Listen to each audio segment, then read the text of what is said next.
Okay, magandang araw po sa ating lahat at panibagong vlogs, panibagong update na naman ang gagawin natin. Alam nyo guys, no? Itong video na ito, na itong pagkikita ni Senator Amy Marcos at itong si VP Sara, ipinakita ko na sa inyo ito, di ba? Pero, pinakita ko sa inyo, pero hindi natin hindi natin narinig masyado yung kanilang boses kung ano yung pinag-usapan nila ni Senator Amy at ni VP Sara. Okay? Ngayon, itong video na ito, ipapakita ko sa inyo at itong vlogger na si Pinoy Views and Opinions, Pinoy Views and Opinions, PVO, no? Idol ko ito na vlogger eh. May natutuklasan siya na kung lakasan mo yung boses ng pinag-usapan ni Senator Amy at ni VP Sara, may nabanggit silang mga personalities which is involved ang kanilang pinag-usapan di umano sa basing sa narinig ni Pinoy Views and Opinions, nabanggit po ang First Lady Liza Araneta Marcos. Nabanggit po si Tony Boy at itong si Margie. Okay? Kung maalala po natin, itong mga pangalan na ito, may kinaugnayan po ito sa pulboronic. Tapos nabanggit pa doon, kasi i-explain ito ni Pinoy Views and Opinion word by word. Magaling itong si magaling ito na vlogger si Pinoy Views and Opinions. Hinimay-himay niya kung ano yung binanggit doon sa sinabi ni VP Sara at ni Senator Amy Marcos. Talagang na-shock ako guys. Hindi ko in-expect na may laman pala kahit maikli lang itong video na ito. May laman. May topic pala itong grabe. Kaya sabi ko, kaya pala nagkita itong si Senator Amy Marcos at si VP Sara sa Davao. Kaya kasi ito pala yung pag-usapan nila. Mamaya malalaman nyo kung ano yung pinag-usapan nila. Ayan nilakihan ko itong video na ito kasi para mabasa ninyo.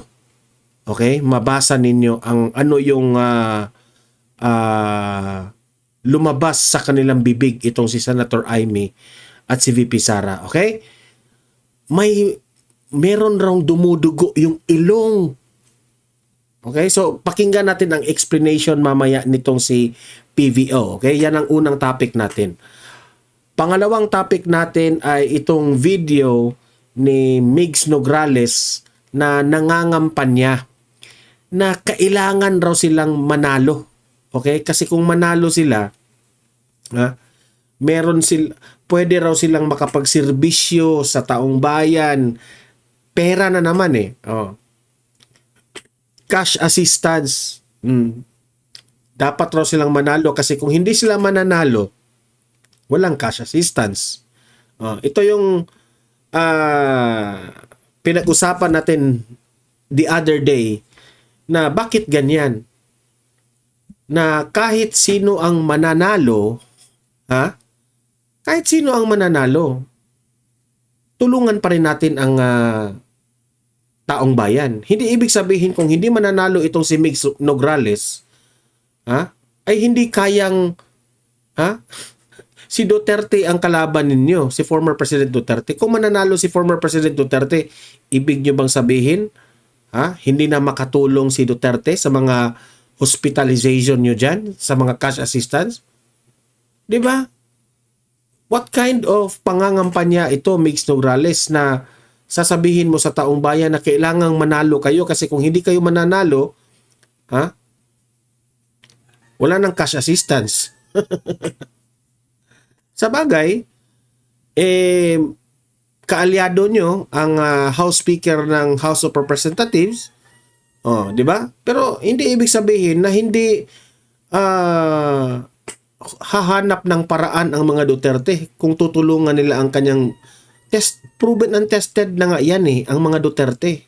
Oh, kaya wag kang magpropaganda diyan mo, sasabihin mo na kailangan manalo kayo kasi si Mix Nograles mamimigay yan ng cash assistance. Di ba? So yun po ang mga pag-uusapan natin, guys, no?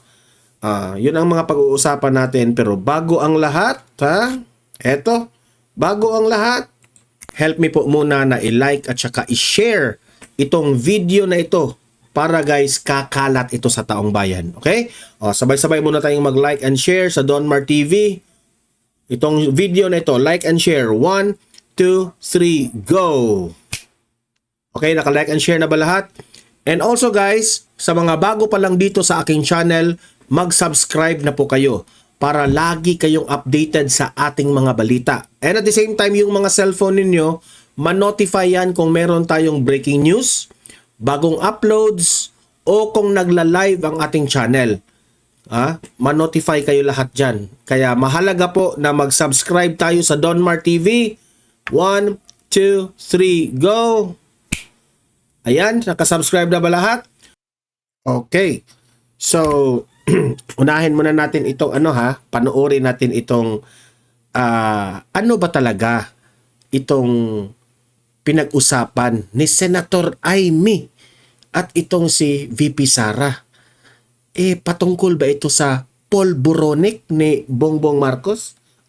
Kayo nang humusga. Tingnan natin. Play. Mga kababayan, di ba natatandaan nyo na sinabi ni Amy Marcos kahapon na hindi daw niya ilalaglag si BBM dahil kapatid is kapatid. Kahit pa inendorso siya ni VP Sara Duterte, mga kababayan, hindi daw niya ilalaglag si BBM. Pero ibang usapan na pagdating kay Liza.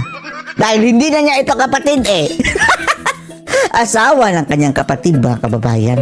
Dahil sa video ipinost mismo ni... ito yung nasa taas ni PVO, Pinoy Views and Opinion, yan yung mga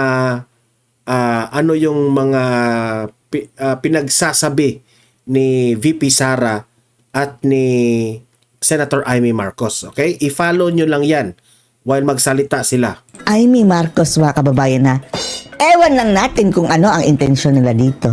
Noong nagkita sila ni VP Sara Duterte, isang maikling clip po, mga kababayan, ay nabanggit ang tatlong personahe. Si Margie, si Tony Boy, at si Liza! At bagamat hindi malinaw ang audio, mga kababayan, ipinost pa rin ito ni Amy Marcos at milyon-milyon na ang nakakita. Anong purpose ito, mga kababayan? Patungkol pa naman ito sa pagdurugo daw ng ilong. Ewan na natin kung sino talagang tinutukoy nila sa tatlong personahe, mga kababayan.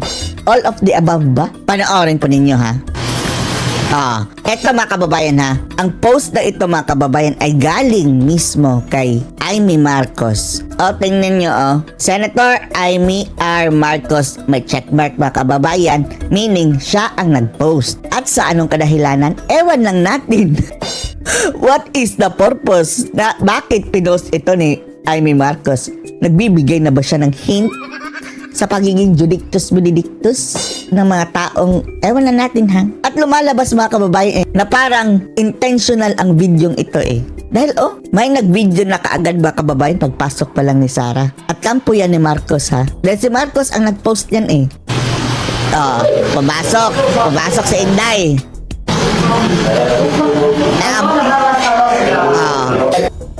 Naabutan daw niya si Amy. Dala-dala pa rin ni Inday yung kanyang tumbler, Mayroong babae, akala natin sa katibinag, pero parang hindi. Sabi ni Amy, may kwento kami. About Margie and Tony Boy. Kasi nakita niya si hindi nag-start na sila na mag-usap, binasa na po ni Pinoy Views and Opinion itong nasa taas. Itong nasa taas, binasa niya. Ito yung Ito yung pinag-usapan ni VP Sara at ni Senator Aimee. Yan ha. Niya nabanggit mga kababayan, hindi masyadong nakuha sino yung nakita niya mga kababayan. Kasi nakita niya yung Parang sounds like sa, ganyan, no? nakita niya yung Dumudugo ang ilong daw. Grabe daw, grabe. Tapos anong sagot ni VP Sara Duterte? Oh! Ay, oo, di ba in-invite kayo ni Lisa? So, sino ang dumugo ang ilong mga kababayan? Bakit nasabi ni VP Sara, ay oo, di ba in-invite kayo ni Lisa? At sino yung hindi nakuha sa audio mga kababayan na sabi ni dumugo daw ang ilong? Base sa sagot ni Sara mga kababayan, baka si Lisa. Bakit nasabi niya si Lisa? Tumango ang babae mga kababayan ha. Sabi ni VP Sara, oo, di ba in-invite kayo ni Lisa? Tumango. In-invite kayo ni Lisa. Sabi ni Aimee mga kababayan, nangyari din yan sa akin eh. Tapos nandun kami sa peninsula, dami-daming tao. Tapos andun kami sa peninsula, ang dami-daming tao sa hotel mga kababayan yan ha. And so many people talaga.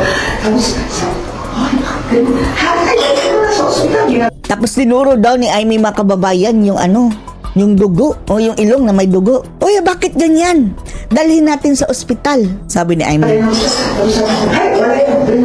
Tapos pinunasan lang daw na, hay, wala yan. Oo, tingnan nyo ha. Pinunasan lang, wala yan.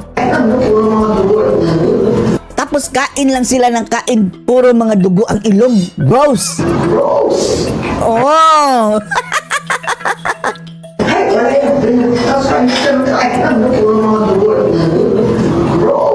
Oh! Di ba nga mga kababayan? Oh, yan na nga ang sabi. Hint na ba ito? Di ba alam naman natin ha? Medically mga kababayan, kahit sinong magsabi, experts, na kapag sumisingot ng pulburon, sa kakasingot mga kababayan, dumudugo na yung ilong dahil nasisira yung nasal cavity. Yung mga membrane dyan sa ilong, tumutulo na ang dugo. Ayaw mapadala sa ospital. Natatandaan ko pa yung video ni Bongbong Marcos, yung dumugo yung ngipin niya, di ba? Oh. Navivideohan yun eh. Zinom ng taong bayan yung dumudugo yung ngipin niya eh. Oh, di ko lang alam kung may kinaugnayan yun sa pulboronic, no?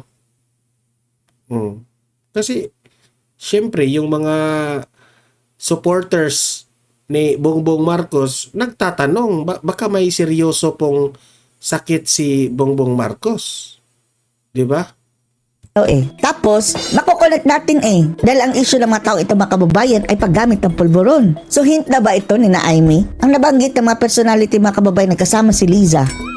At hindi lang po ha, si Aimee ang may sabi niyan mga kababayan. Na-remember niyo si Kati Binag? Si Kati Binag mga kababayan na may first-hand information, eyewitness, na dumudugo rin daw ang kanilang ilong. Matatandaan natin yung si, di ba? Kati Binag. Yung in-interview siya ni Maharlika patungkol dyan sa pulboronic na yan. Yung pakinggan natin.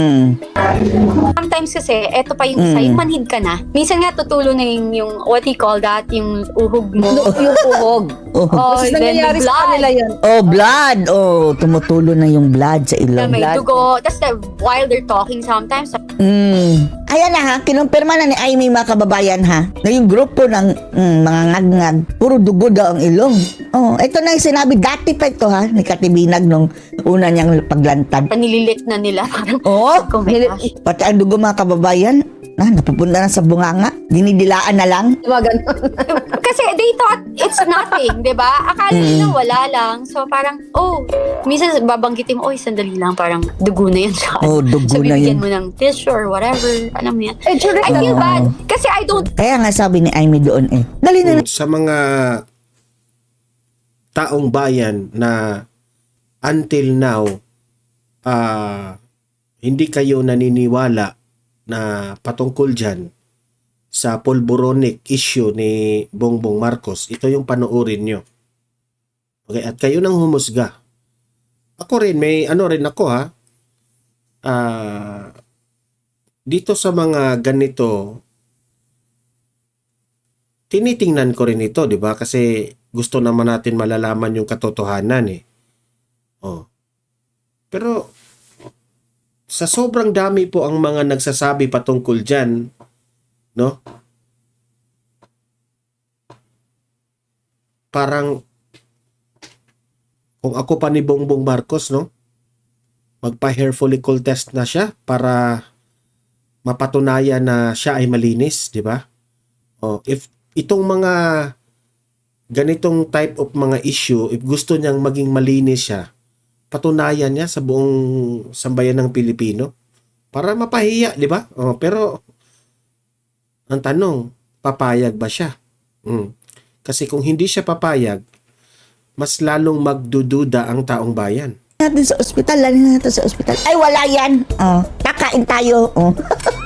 At ang napakalaking katanungan mga kababayan, bakit hindi nila kinakasuhan ha? Itong si Cathy Binag. Alam natin si BBM mga kababayan. Binanggit ni Cathy Binag eh. Hindi yan pwedeng magsampa ng kaso. Pero si Liza Araneta Marcos mga kababayan, pwede magsampa ng kaso sa kanya. Hindi sinampahan ng kaso si Cathy Binag. Ang dami niyang binanggit na personality eh.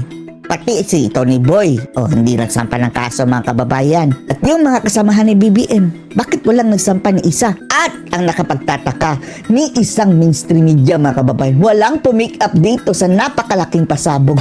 National issue ito mga kababayan di ba? Dahil ang sinasabi nito si Cathy Binag is tungkol na sa presidente. Bakit wala man lang ni isang mainstream media ang pumake up?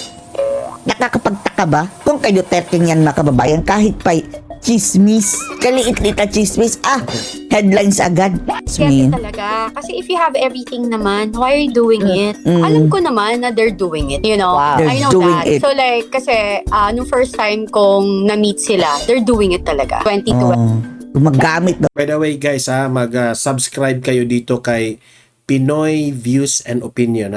Pre, shout out po sa inyo at salamat dito sa video shinare natin ito para marami po ang makaalam dito sa mga natuklasan mo dito sa mga pulburonic na ito. Talaga. Siya NBI. Imbestigahan niyo daw si Cathy Binag. Walang takot si Binag. Handang humarap si Binag sa inyo NBI. Bakit tahimik kayo? Eto mga kababayan tayo na nakikinig lang dito kay Cathy Binag mga kababayan, hindi natin makukumpirma kung totoo nga ba ang kanyang sinasabi hindi. Dahil siya lang ang may alam mga kababayan So challenge natin ng NBI mga kababayan ng malinawan Imbestigahan niyo si Cathy Binag. Eto na sinasabi niya kung totoo hindi. Nang sa gayon malinawan din kami. At nang matapos ang issue mga kababayan hindi ba kayo napapagod dito?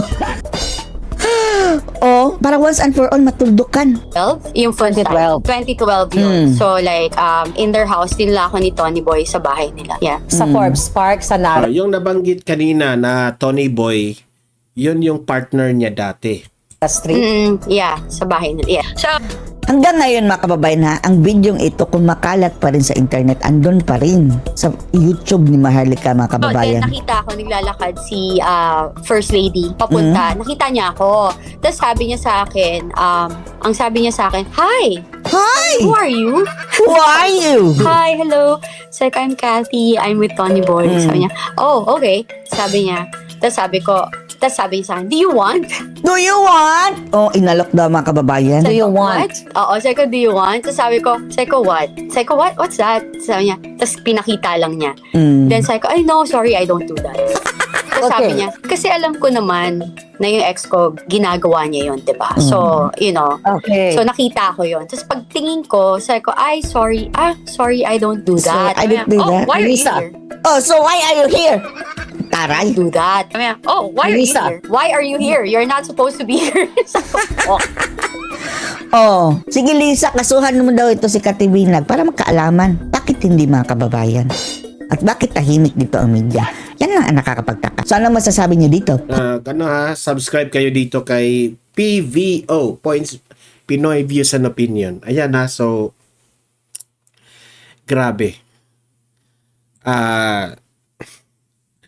Kung ano man ang pinag-usapan ni Senator Ike, Aimee at ni VP Sara dyan, for sure, may kinaugnayan po ito kay Margie, Tony Boy, at ang tanong, sino yung dumudugo yung ilong na nabanggit ni Senator Aimee? Grabe. Ay, kayo nang humusga guys, kayo nang humusga. Okay, punta tayo dito sa next nating pag-usapan. Itong video na ito ni Migs Nograles, ito, panoorin nyo. Kay, kung mahimo siyang mayor, niya makabalik ta sa Distrito 1, kini ang pwede mahitabo. Kung sa district niya at maging mayor itong si Nograles at na matalo niya itong si Duterte na malabo yang mangyari. Ito raw yung mangyayari, sabi ni Migs Nograles. Di man nato malikayan, natay malawat na hospital bill. Kapal ng mukha talaga itong si Migs Nograles. Tinuod din. Yung style ng pangangampanya niya, di ba? Parang demanding. Nagdi-demand ka eh. Alam mo naman yung mga tao diyang nanood sa kampanya na yan. Alam naman na lahat yan, Duterte yan eh. Ang makadawat ng hospital bill, Maka-receive raw sila ng hospital bill kapag mananalo sila. pwede na tamang tuwal kang Mayor Carlo Nograles. Pwede na raw silang lumapit kay Carlo Nograles. Bakit? Kung si Duterte ang mananalo, hindi pwede lumapit? Hindi mo dapat ipagmayabang yan. Migs Nograles. Kasi kahit sino ang mananalo po, obligasyon po ni Martin Romualdez na bigyan ng pondo ang bawat probinsya, kung meron mang programang cash assistance. Hindi yan kung kayo lang ang mananalo. Huwag mong ikalandra ka na kung kayo'y manalo, hindi na magkakaproblema ng bayarin ang tao sa Davao. Kasi kaya rin yan ni Duterte eh. Hindi lang kayo ang may kaya niyan. Obligasyon ng House of Representatives ang may hawak ng budget na what if sasabihin ni Tatay Digong, meron akong programa. Ito 'yon. Cash assistance ng mga nagkakasakit. Hihingi si Duterte, wag mong sabihin hindi mo hihingan. If tunay ka na government official na nagserbisyo sa taong bayan, kahit kalaban mo pa yan, bigyan mo ng pera yan para sa tao. Ang style kasi nila, dapat manalo sila. Kasi kung hindi sila manalo, walang cash assistance. Kung sila ang manalo, merong cash assistance. Hindi yan ganyan eh. Ihatag niya sa atua, times 3 na ang lingap para sa mahirap. Times 3 na raw. Anong klaseng ayuda yan? Times 3 na. Dagpo ang mamenos na bili, unya ang remaining Yung tao naman, yung pumalakpak, parang napipilitang pumalakpak. balance. Duol na nakangkong Migs Nograles Lapitan nyo lang si Migs Nograles raw. Bakit hindi yan kaya ni Duterte? Alam niyo, sa totoo lang, yung mga nakikita kong mga videos ni Migs Nograles, yung sumasayaw si Migs Nograles na parang si Raul Manuel. Ay nako. Binash nga eh. Binash si Binash si Migs Nograles. Sabi na hindi naman yan hindi naman yan sasayaw-sayaw eh. Ay nako, idaan na lang natin sa sayaw para iboto nyo. Alam mo, Migs, no? Sa mga ganyang style ninyo na pangangampanya po, sobrang napaghalataan kayo na pera-pera lang ang chances ninyo na para manalo kayo. Ako bahala sa remaining balance. Kita na mo ako ta zero billing yung balance. Di ba? So, yun po ang nag-trending na ano na yan. So, kayong mga taga Davao na mga audience ko dito sa Donmar TV, no? Ito lang yung sasabihin ko sa inyo. Huwag kayong magpabili ng pera sa mga ayuda.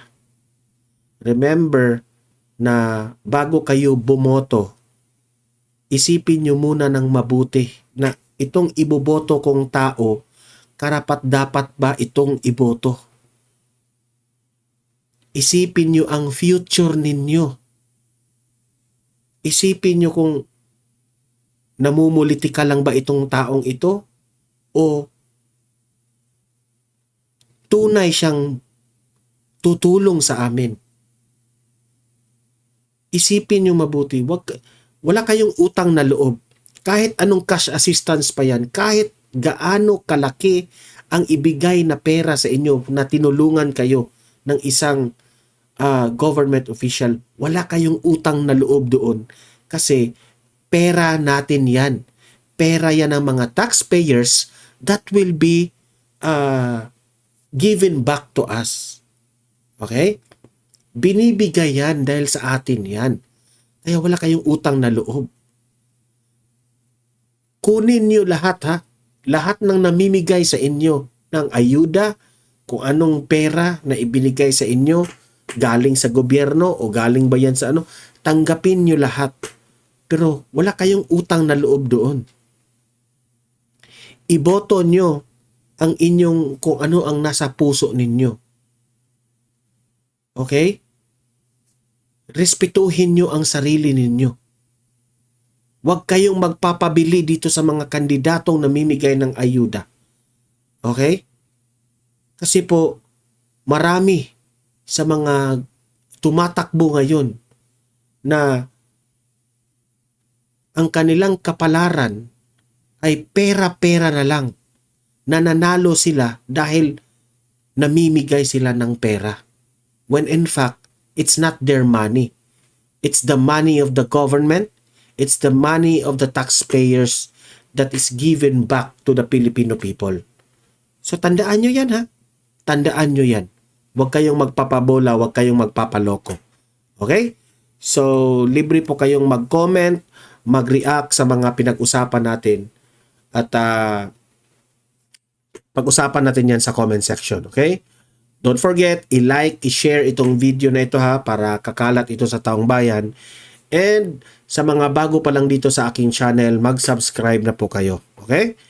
Meron tayong pangalawang channel guys ha, Donmar TV, Balitang Totoo. Meron tayong mga videos doon, mag-subscribe kayo ha.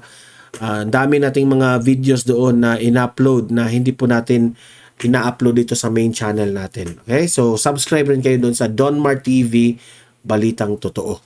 Okay guys? So, maraming salamat sa mga audience ko dito sa Donmar TV. See you in my next video. See you in my next live. Have a great day. Have a great night. God bless po sa ating lahat. Mabuhay ang Pilipinas. Bye-bye.